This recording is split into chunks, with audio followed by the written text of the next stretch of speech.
Pois é, desculpa a deselegância de interrompê-la, é que a gente tem de ao vivo agora, rapidíssimo, às 9 horas e 41 minutos, até Brasília, que é perto de onde Juliana está, porque temos indicações, para o Ministério da Fazenda. Vejam aí, Fernando Haddad aparecendo agora ao vivo na sua tela, assumindo o Ministério da Fazenda e também indicando, quem vai ocupar essa pasta junto com ele a partir de agora.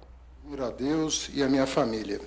Minha companheira de vida, aqui presente, Ana Estela Haddad, meus filhos...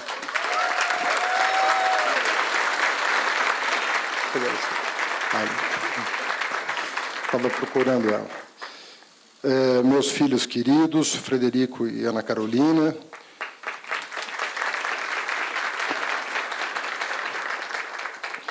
Deles emanam a minha força, minha coragem diante dos grandes desafios que vamos enfrentar. Agradeço muito ao presidente Lula e ao vice-presidente Geraldo Alckmin. Eu tive o privilégio de acompanhar passo a passo a aproximação desses dois constituintes que estavam em lados opostos durante o período democrático, mas que souberam se unir num período em que a democracia se encontrava em risco. E eu tenho certeza que essa união, não do ponto de vista da contabilidade eleitoral, mas do ponto de vista simbólico, ela trouxe uma esperança para o país e a certeza de que nós tínhamos que virar essa página triste e medonha da nossa história, afastando qualquer risco, por menor que seja a nossa liberdade. Obrigado a ambos pelo convite para integrar o governo de vocês. O dia de ontem certamente merecerá destaque especial em nossa história. Eu estou muito feliz hoje. Eu acompanhei o que foi esse périplo épico do presidente Lula de 2016 para cá. O que foram as eleições de 2016, a devastação diante daquele quadro, depois a injusta condenação reconhecida pela Justiça e pelas Nações Unidas, e, finalmente, essa epopeia que nos trouxe de volta do Planalto, sob a liderança daquele que eu considero, e não estou sozinho nisso, o maior líder político da nossa história. 1º de janeiro de 2023, o dia em que a democracia brasileira se restabelece soberana em nosso país, o dia em que o povo brasileiro retoma oficialmente as rédeas do seu próprio destino. Com a posse do presidente Lula, dos ministros e ministras e demais membros do novo governo, põe-se fim a 4 anos de um terrível pesadelo e damos início a um novo ciclo de esperança, trabalho, respeito às instituições e paz. Paz no nosso país. Um momento ansiado por nós, brasileiros, mas também por todas as grandes democracias do mundo que acompanharam em detalhe os acontecimentos políticos no nosso país e celebraram, quase sem exceção, a vitória da democracia no Brasil. Eu me sinto muito honrado em poder colaborar para esse resgate do nosso país. Amigos e amigas, a expressão arrumar a casa tornou-se uma metáfora comum nos discursos dos que iniciam um novo governo, uma nova administração.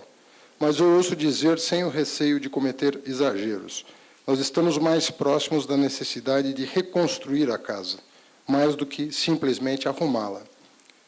Faço menção específica aos atos de política econômica praticados em 2022. Foram duros golpes que foram desferidos contra o povo, eleitoreiramente. Não apenas contrariam o bom senso e a recomendação técnica da própria economia, foram deliberadamente irresponsáveis para tentar evitar o inevitável, a derrota desse projeto autoritário. Com objetivo exclusivamente eleitoreiro, acabaram com filtros de seleção de beneficiários de programas de transferência de renda e de benefícios constitucionais, como é o caso dos benefícios previdenciários, comprometendo completamente a austeridade desses programas e, consequentemente, a austeridade fiscal do país. Recentemente, aliás, confessaram o ato, pedindo ao governo de transição ainda a retirada de 2,5 milhões de pessoas que foram incluídas indevidamente no cadastro do Bolsa Família. Além disso, também distribuíram benesses e desonerações fiscais para empresas, para amigos, desobedecendo qualquer critério que não fosse ganhar a eleição a todo custo. E mesmo depois da eleição, nós tivemos um péssimo exemplo de transição. Péssimo. A ponto, e não falo só dos protocolos de transmissão de cargo, que colocou 2 militares numa situação indefensável, o presidente Bolsonaro e o seu vice, que se recusaram aos protocolos previstos em lei. Mas, mais do que isso, no dia 30 de dezembro, foram capazes de publicar no Diário Oficial 2 decretos que darão mais de 10 bilhões de reais de prejuízo aos cofres públicos. Esses são os patriotas que deixam o poder.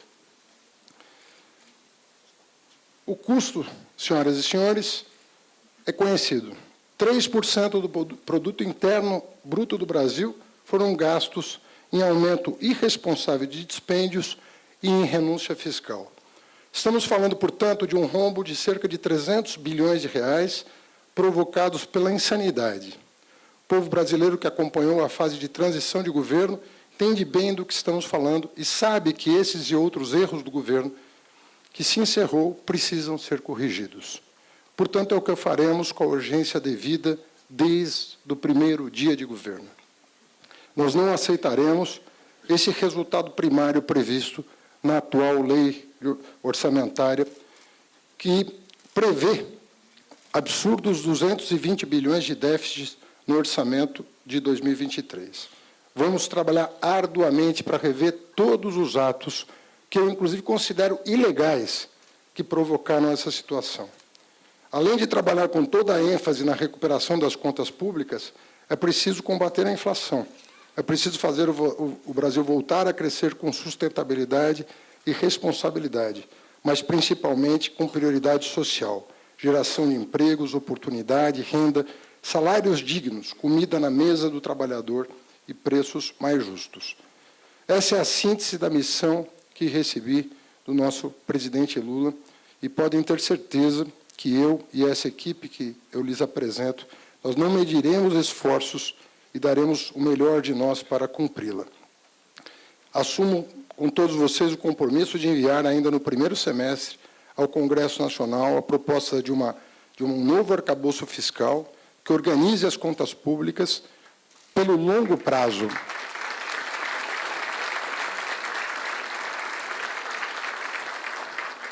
Que seja confiável e, principalmente, um arcabouço que seja respeitado e cumprido. Não se você se propõe uma meta inalcançável, você não tem meta nenhuma. Se você se propõe uma meta que não seja ambiciosa, você não motiva o país. É nesse equilíbrio fino entre a ambição e a factibilidade que nós vamos exercer o nosso mandato em relação a todas as metas econômicas com as quais todos os que estão nessa sala estamos preocupados. Nós sabemos da necessidade de colocar os indicadores econômicos no rumo certo. Não existe um economista mais preocupado que outro em relação à sustentabilidade e rigidez das nossas contas públicas. Um Estado forte não é um Estado grande, não é um Estado obeso, é um Estado que entrega com responsabilidade aquilo que está previsto na Constituição. Nós não queremos nem mais nem menos do que os direitos dos cidadãos respeitados, e isso inclui, como não pode deixar de ser, a responsabilidade fiscal. Essas coisas têm que caminhar juntas. Eu afirmei recentemente em entrevista que não existe política fiscal ou política monetária, isoladamente. O que existe é política econômica, que precisam estar harmonizadas ou o Brasil não se recuperará dessa tragédia. Nós estamos com os juros mais altos do mundo em termos reais. E nós precisamos, sim, buscar um entendimento da autoridade fiscal e da autoridade monetária, buscando o equilíbrio. Eu quero dizer para vocês que eu não gosto de trabalhar por remendos. Nós vamos apresentar, nas primeiras semanas de governo, as medidas necessárias para restabelecer a confiança dos investidores e dos cidadãos no nosso país. Nós não vamos deixar isso para segundo ano, terceiro ano, quarto ano. Nós vamos resolver isso logo.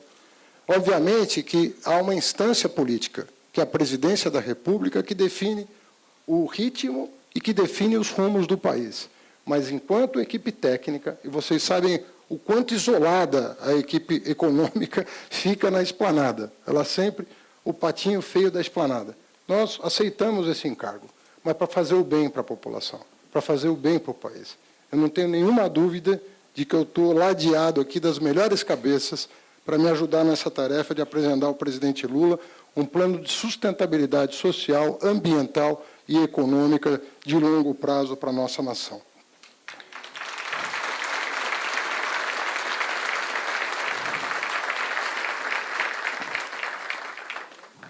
Essa harmonização acontecerá em nossa gestão frente ao Ministério da Fazenda. Vocês podem ter a mais absoluta certeza.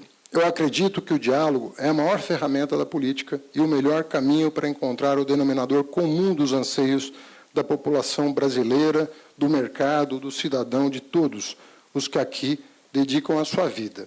Nós tivemos uma demonstração clara. Um governo que nem empossado estava foi capaz de negociar com o Congresso uma PEC da transição, que atingiu, em algumas votações, a expressiva marca de 366 votos, mais de 70% dos atuais parlamentares. Isso é uma demonstração de que, se a gente dialogar com o Congresso, com bons argumentos, de espírito aberto, com humildade, que é muito importante na política, vocês sabem disso, sem arrogância, sem querer ser dono da verdade, nós vamos redesenhar programas, redesenhar política, redesenhar o próprio orçamento para o bem do país. Nós não podemos temer a política, nós não podemos temer o diálogo e já, de forma preconceituosa, taxar as pessoas que não caminharam conosco até aqui de adversários de um projeto nacional. Nós vamos construir juntos esse projeto nacional, inclusive com a oposição. Lembro-me bem, quando, em 2005, o presidente Lula me convidou para ser ministro da Educação. Ele me lançou o desafio de fazer a maior transformação na educação brasileira e de colocar o filho do pobre na universidade.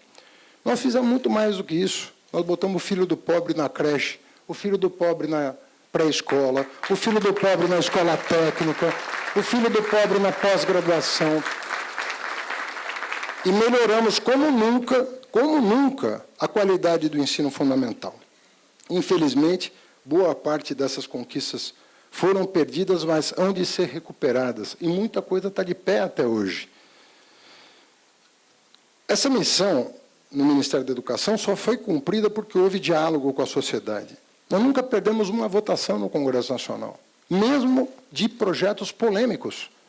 ProUni, cotas, expansão das universidades federais, Fundeb, muita coisa foi aprovada, e foi aprovada sem oposição, porque antes da votação havia diálogo para construir consensos. Houve muitas parcerias, inclusive público-privadas. O ProUni, que é muito conhecido por ter dado oportunidade para mais de 3 milhões de jovens bolsistas, ele foi uma parceria público-privada. Aliás, dois dos formuladores estão aqui nessa sala, o Marcos Pinto e a Ana Estela, né, que eu reuni para que...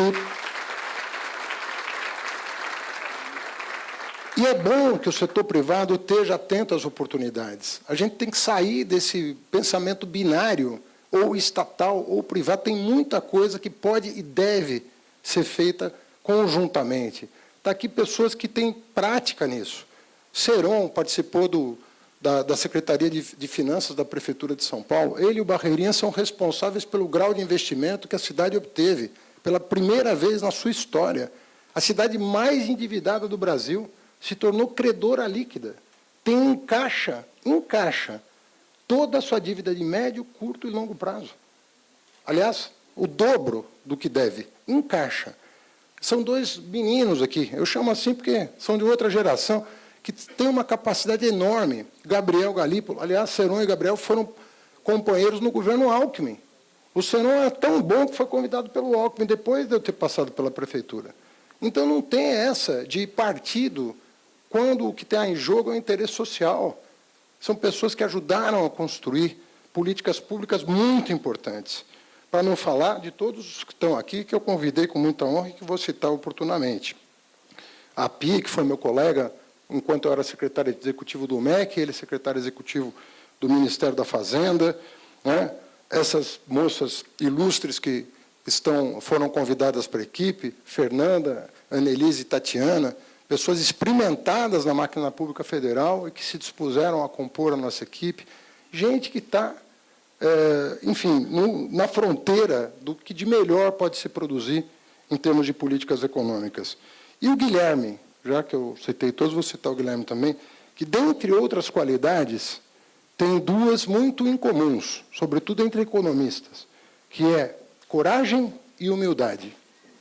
Enquanto eu estava sozinho na rua, em 2018, defendendo uma bandeira, quem estava me representando nos debates econômicos era o Guilherme. Pouca gente se disporia a fazer o que a história exigiu. Pouca gente se disporia, pouca gente se dispôs a fazer o que a história exigia. Parabéns, Guilherme, pela altivez. E aguenta firme o tranco aí. A turma está batendo duro. O Brasil vive hoje um momento difícil e precisa de muitos timoneiros, de gente que tenha senso de direção, que saiba onde está o farol em meio a correntezas e tempestades. Nós estamos preparados para isso.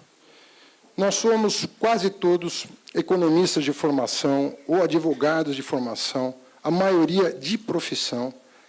Temos ampla experiência administrativa e confiança daquele que é considerado o melhor presidente da nossa história em todas as pesquisas de opinião. Todas.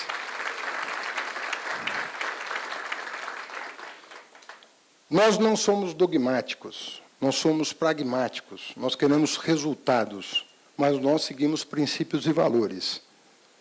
Você não precisa ser dogmático em relação às medidas a tomar, mas em relação a princípios e valores, você tem que ter os melhores do seu lado. Inspirados em princípios e valores é que nós vamos tocar a agenda econômica.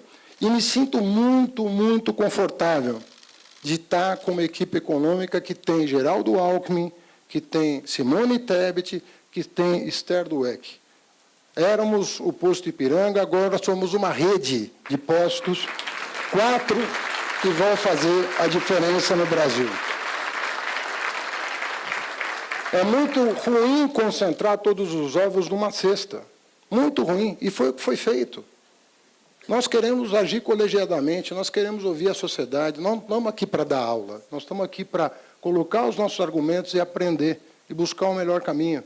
Se esse caminho for o consensuado pela ampla maioria, tanto mais sólido ele será, mais bem pavimentado vai estar o nosso caminho, rumo à liberdade, à justiça e à prosperidade que todos anseiam. O arcabouço fiscal, que nós pretendemos remeter para o Congresso logo no primeiro momento, vai ter premissas confiáveis e demonstrar tecnicamente a sustentabilidade das nossas finanças. Um arcabouço que abrace o financiamento do guarda-chuva de programas prioritários do governo, ao mesmo tempo que garanta a sustentabilidade da dívida pública. Não existe mágica, não tem bala de prata, não tem malabarismo financeiro. O que existe é garantir um Estado fortalecido. Para garantir um Estado fortalecido é previsibilidade econômica, confiança das pessoas, investidores, consumidores, transparência com as contas públicas. Não haverá nada opaco nesse ministério. A lei será rigorosamente cumprida, qualquer que seja a pergunta. Nós estamos disponíveis. Aliás, fiz questão que todos estivessem aqui para que vocês os conheçam e possam endereçar os seus questionamentos. Nós não vamos nos esconder em lugar nenhum. Nós estamos aqui até o último dia que o presidente determinar para ajudar o país. E qualquer que seja o resultado eleitoral de 2026, se eu ainda estiver no cargo, eu vou fazer uma transição bem diferente da que foi feita. A mesma que eu fiz quando eu era prefeito.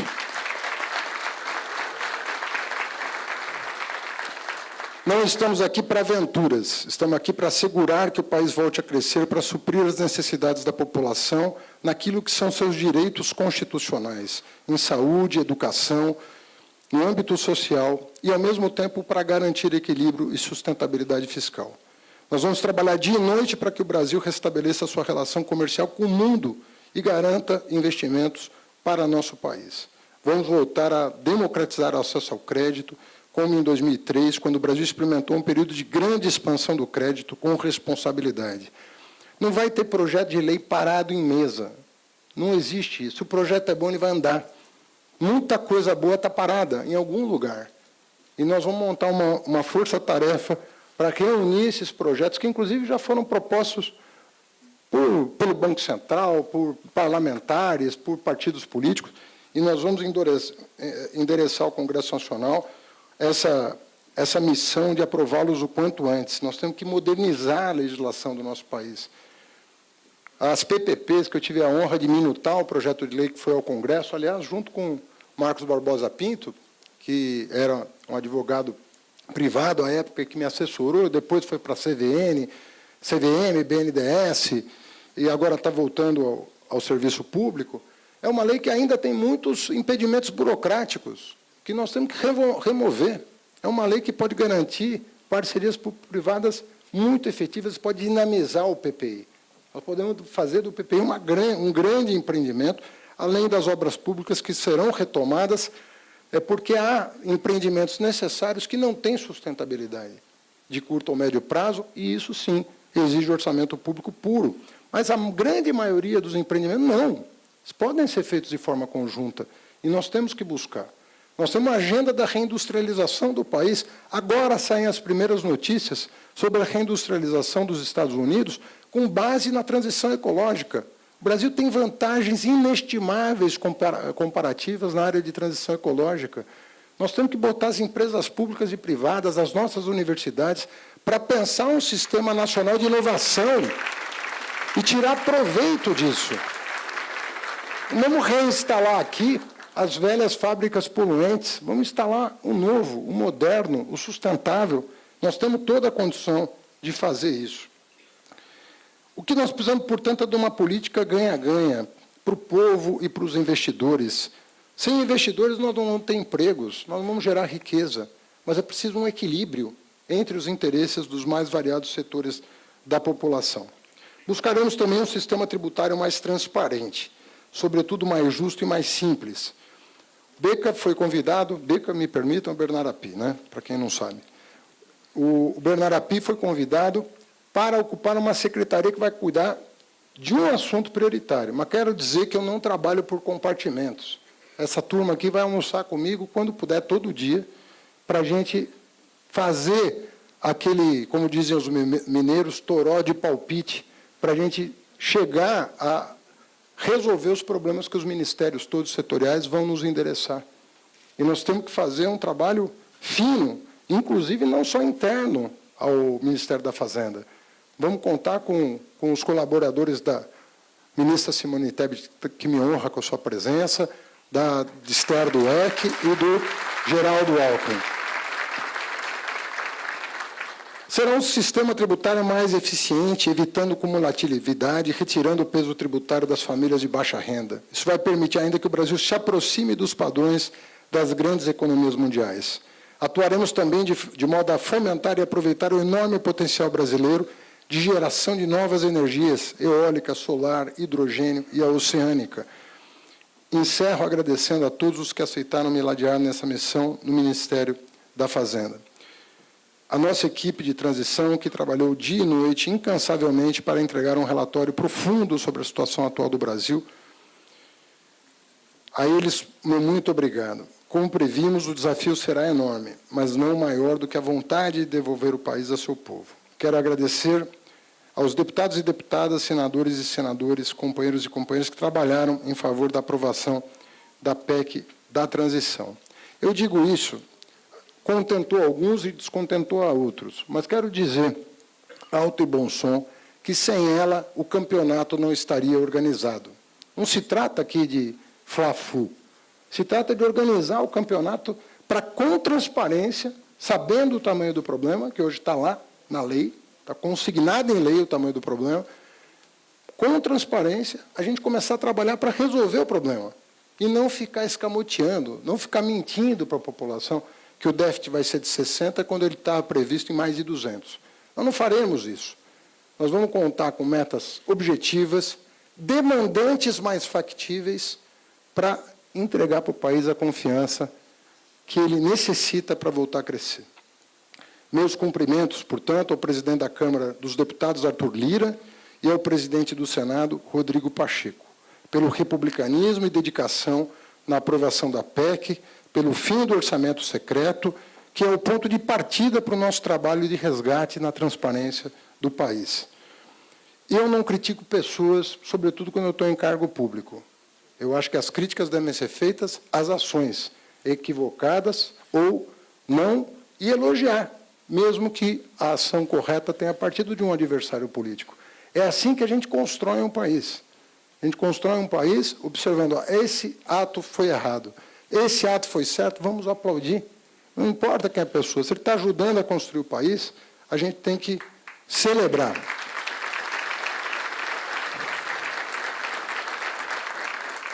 A todos e todas que esperaram ansiosos por esse momento, eu quero dizer que, enfim, esse dia chegou. O dia em que o Brasil retoma o seu merecido lugar na história das democracias. O governo retorna ao seu legítimo dono, o povo brasileiro, que não mais se sentirá ameaçado naquilo que lhe é mais caro, a sua liberdade. Obrigado mais uma vez àquele que, pela sua eleição, já garantiu o que de mais precioso nós temos a zelar, a nossa integridade. Obrigado, presidente Lula. O Brasil será feliz de novo. Obrigado.